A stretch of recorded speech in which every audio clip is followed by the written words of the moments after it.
Hello, and welcome to the Beyond Borders podcast, the podcast that explores topics related to international trade. This podcast is brought to you by Buckland.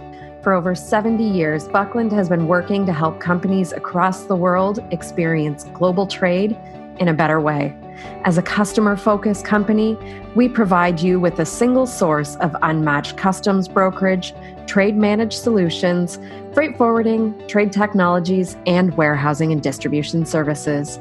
I'm your host, Jenny Kaus, and today I am speaking with our very special guest, Pauline Caballero. Pauline is Buckland's Chief Revenue Officer. Pauline is responsible for leading sales and revenue growth strategies and initiatives to achieve the company's short and long-term goals. Pauline began her career at Buckland in 2017 and has extensive experience working with privately held organizations in a variety of industries to establish a strong culture and operating principles that drive results. With over a decade of experience in customs and logistics, she has a dynamic portfolio to support Buckland's growth. In addition to this, Pauline has created a successful franchise in the health and wellness industry, which continues to flourish. Pauline holds a BA from the University of Toronto, as well as an MBA from York University. Thank you so much for joining me today, Pauline. Thank you so much for having me, Jenny. This is a very exciting topic, one that's near and dear to my heart. Yeah. So, Pauline, you are joining me today to talk about, and it's something admittedly a little bit different for the Beyond Borders podcast. Generally, we talk about topics centered around international trade, but today we're going to be talking about something that I would say it does pertain to our industry, but it goes well beyond international trade. We are going to be discussing a framework called the 5 Commitments. And this has been really central to Buckland over the last couple of years. And Pauline, if it's okay with you, I'll just kind of explain what the 5 Commitments is, and then we'll get into it. So the 5 Commitments, it's part of a framework from a program called the Collaborative Way. And I'll link up to that in the show notes if anybody's interested in finding out a bit more about this. But for those of you who've not heard of this, it's a framework that was developed by a company called Rodell in conjunction with Lloyd Fickett and Associates way back in 1989 to help grow Rodell. And after the success that it led to there, it was brought to other companies about 5 years later. And the basics of what it does is it gives a common language for team members, and it helps to foster productivity. And it's based on a diagram that also I'll link up to in the show notes so that you can see. But it's basically a circle on top of building blocks. And within that circle are five concepts that are referred to as commitments.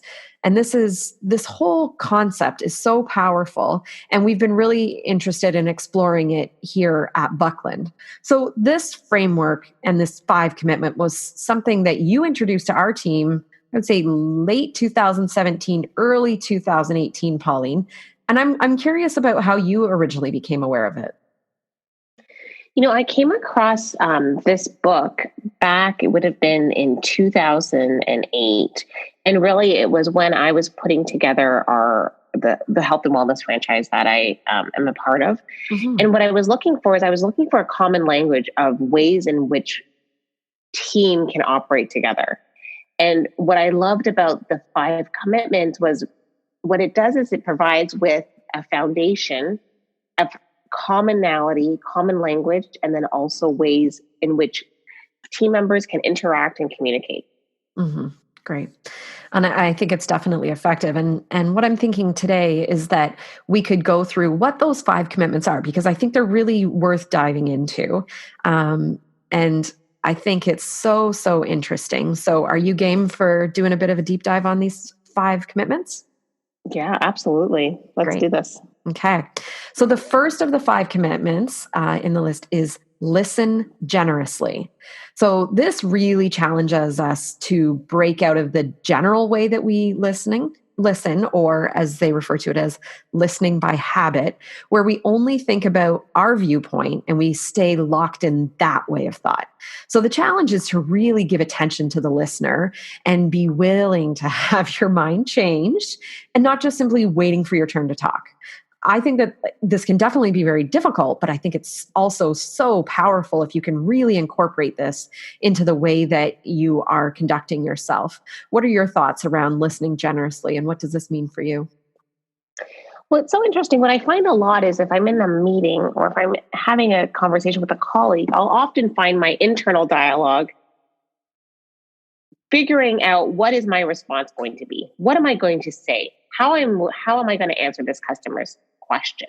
Versus actually staying in the conversation without having my internal dialogue going on and listen for what the person is actually saying.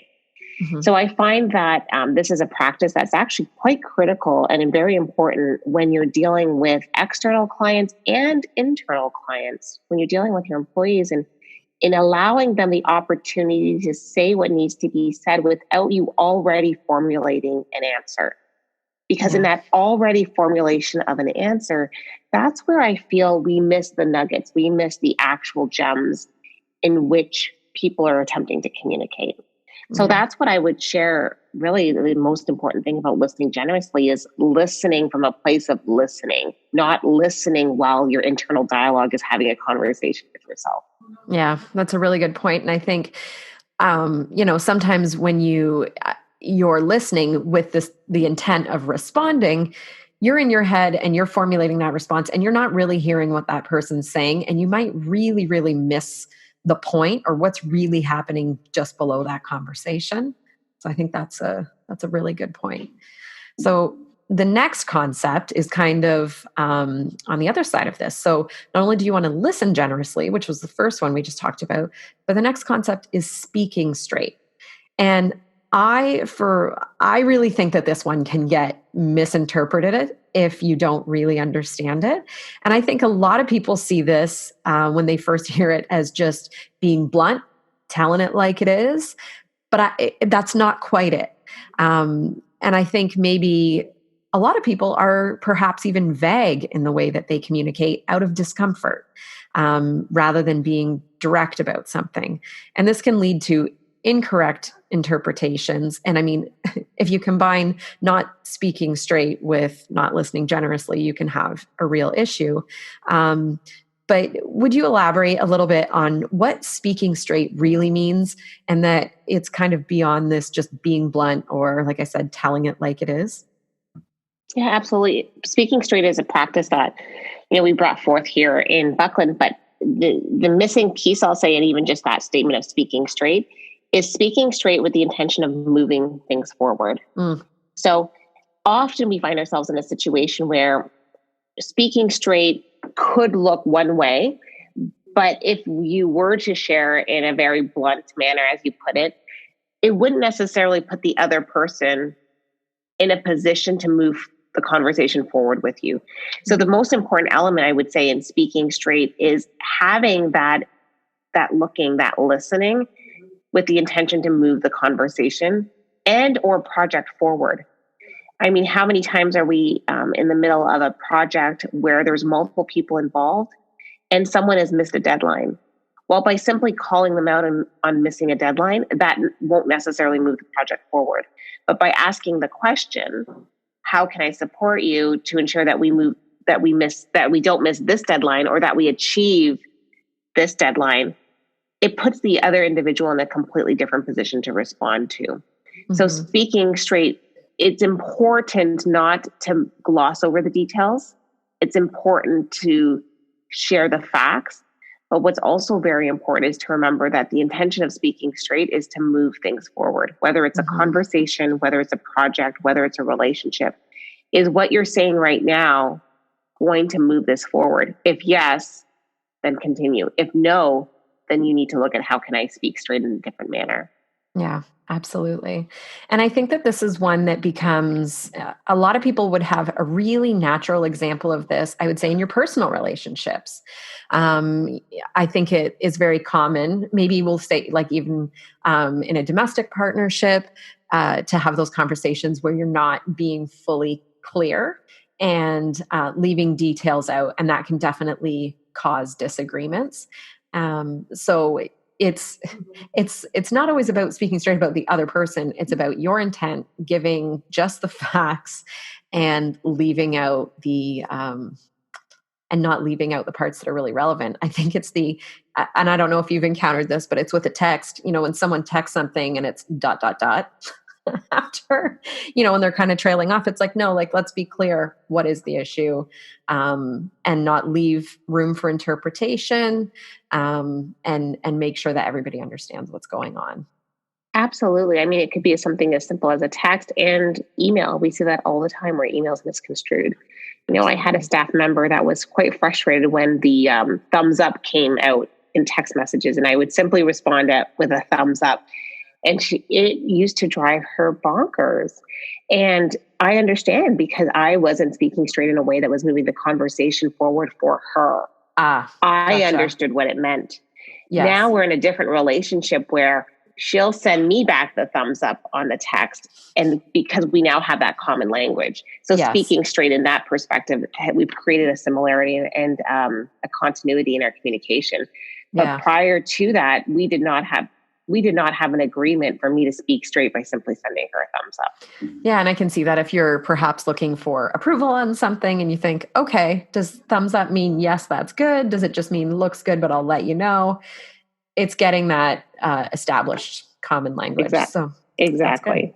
So next up is be for each other. And I think that this one's really, really interesting. And I think it's very powerful. So on the opposite side of being for each other, when that mutual support is missing in any type of organization, you'll see teams that tend to become siloed from each other. Maybe things like blame become kind of rampant. People aren't supporting each other. And all of this kind of adds up to a scenario that's not going to be a successful one for an organization. On the other side, when you have a culture that is for each other and supportive, you have people that want success for others. You have environments where you're not going to have gossip. Misunderstandings are quickly dealt with so that relationships within that organization can really flourish. And I think that this one is so important for us to want success for each other, and create that supportive environment that people feel that other people have their back. They want them to be successful.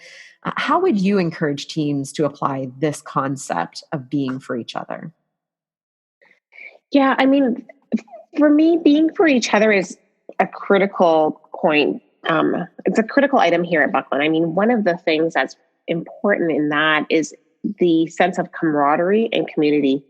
And more importantly, when one succeeds, the whole succeeds. And I think that's the biggest piece, is understanding that, yes, you can go fast alone, but together we can go quite far. And in fact, I think I just quoted a proverb. But what's really important there in being for each other is to understand that collectively, to move something forward, it takes many parts and not just a single piece. Mm-hmm. And you see that a lot in organizations. There are projects that run cross-functional, and then they require the support from finance. They require the support from marketing. They require the support from sales. It's no individual department, nor is it an individual person that can actually pull something across the finish line. Absolutely.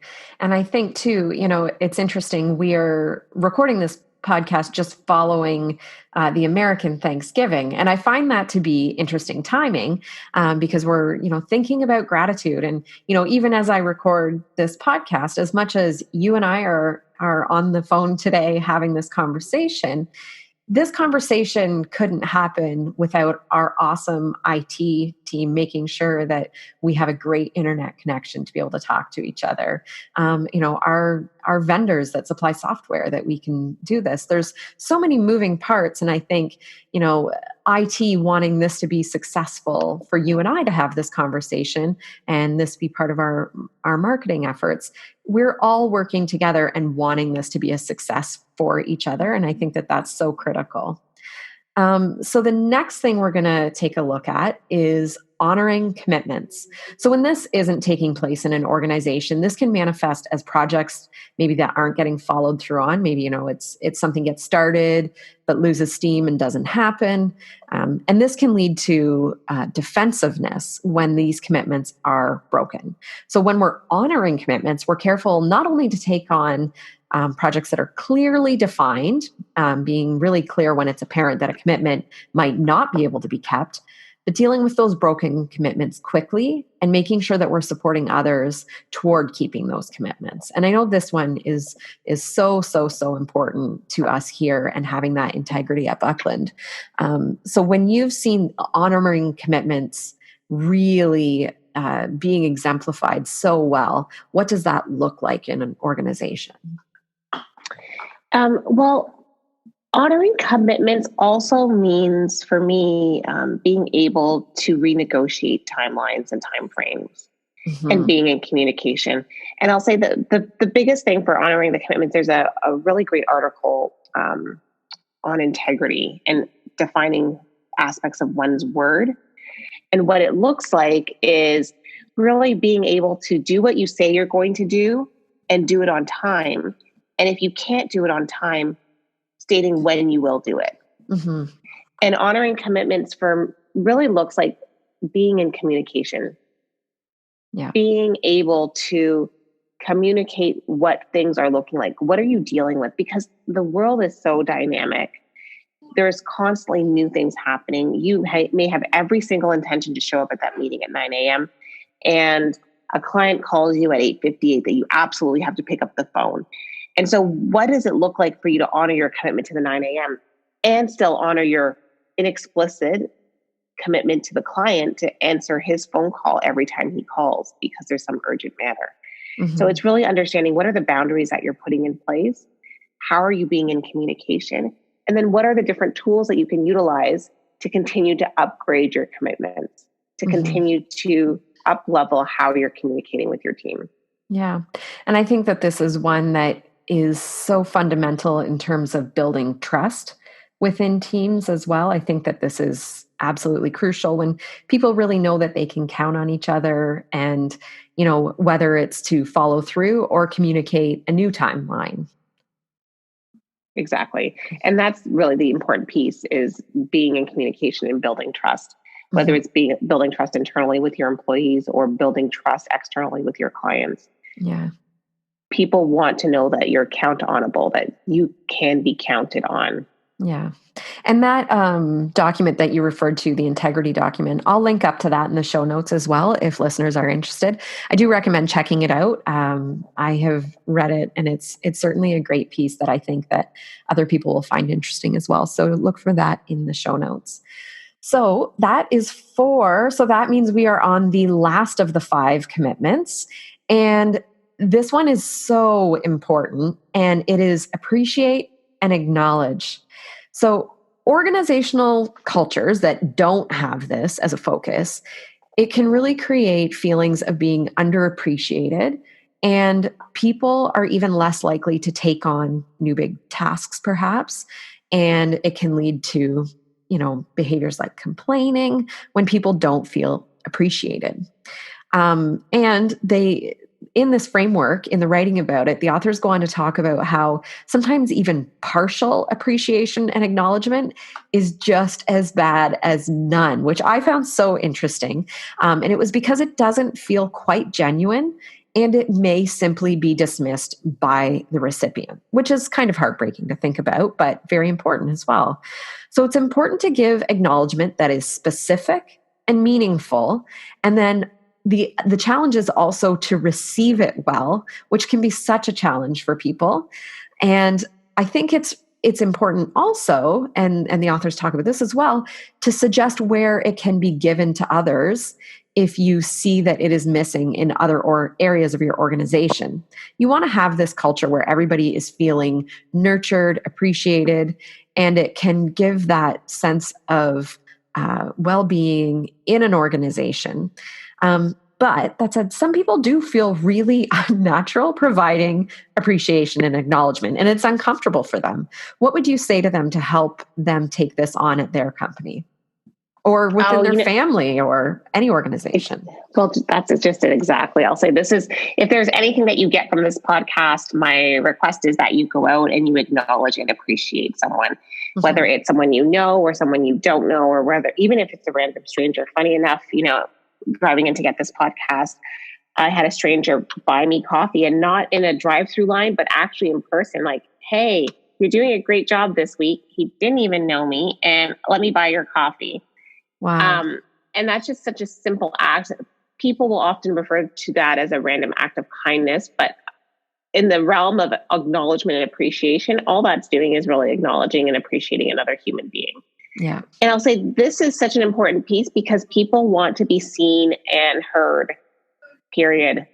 And if you can take that into your team, allow your team to be seen and heard. And that can be very simple by, hey, I saw what you did in your response to that client's email. You nailed it. You did a great job there. Yeah, thank you.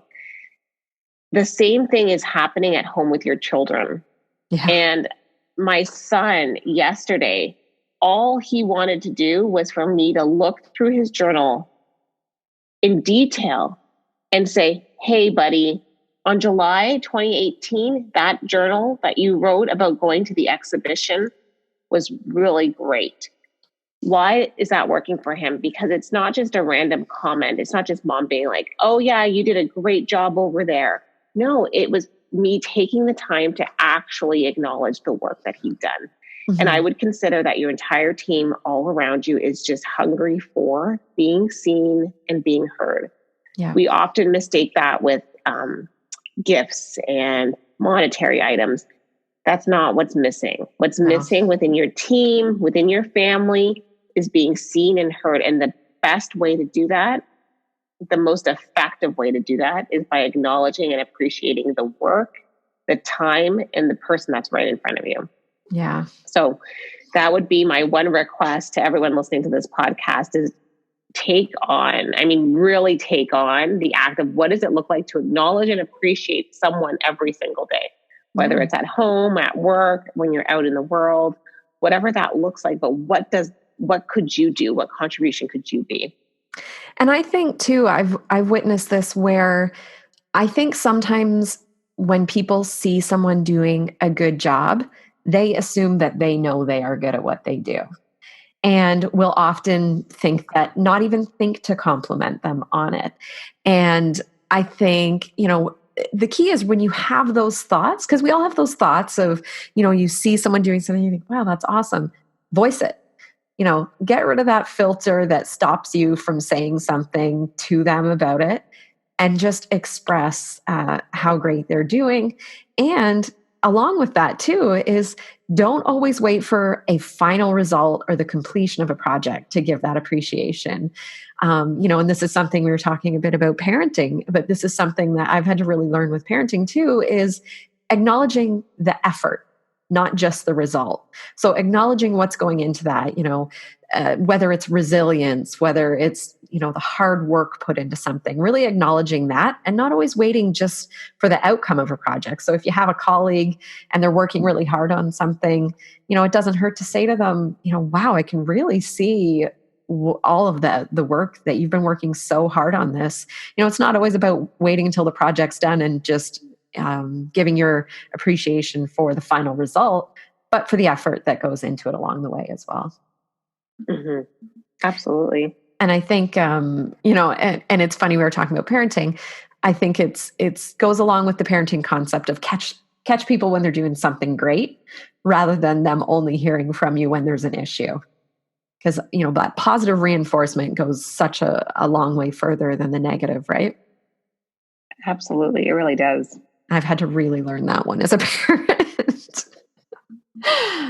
So, Pauline, I think that the 5 concepts or the 5 commitments are really, really powerful. And I know that they definitely have the power to transform cultures. At Buckland, we've made this framework part of our conversation for the last 2 years. And it's so encouraging to see it being used by our teams. Not only does it impact the way that we're interacting with each other, but it impacts the way that we are as we deal with our customers, and ultimately helps us provide better service to them from that internal culture that we are building over time. Mm-hmm. Yeah, absolutely. It's really providing us with a commonality, a common ground, and a way in which to be not only internally with Buckland employees, but also externally with our clients. This is what we're committed to being, and this is how we're committed to working, and here's how we're going to do it. Yeah, and I think it's so important for an organization, especially like Buckland, where we have multiple locations across 3 countries. We really work hard to have that common language in the way that we speak to each other to ensure a consistent experience for everybody across the board. Mm-hmm. Yeah. Absolutely. Yeah. Well, thank you so much for joining me today, Pauline. I really appreciate you taking the time. I know you're a very busy lady, so I appreciate you taking the time to talk to me about this framework that has become so important for us here at Buckland. Thank you, Jenny. And that's the Beyond Borders podcast for today. Thank you so much for listening, and thank you to our very special guest, Pauline Caballero, for joining us and discussing the 5 commitments and the collaborative way. If you're looking for more resources related to international trade, check out buckland.com and click on the learning section across the top of the website. Here, you're going to find a range of resources, including learning guides, webinars, and podcasts. Our downloadable learning guides include Incoterms charts, common trade terminology, how to avoid border delays, and many, many more. We also host live monthly webinars, and we invite you to sign up online to secure your spot for an informative presentation followed by a live Q&A session. All of our podcasts are also available on our website, so please feel free to check them out there or wherever you get your podcasts. The best way to keep up to date on all of these resources is through our weekly newsletter. We send out a newsletter every single Wednesday containing our latest information, including a roundup of the latest trade news delivered straight to your inbox. If you have any questions, please feel free to reach out to us through our website's Contact Us page, through Twitter, where our handle is @BucklandTweets, on our LinkedIn company page, or on our Instagram page @BucklandInsta. Thank you so much for listening to the Beyond Borders podcast, and be sure to tune in again and subscribe for more great conversations about importing, exporting, and everything else in the world of logistics and international trade.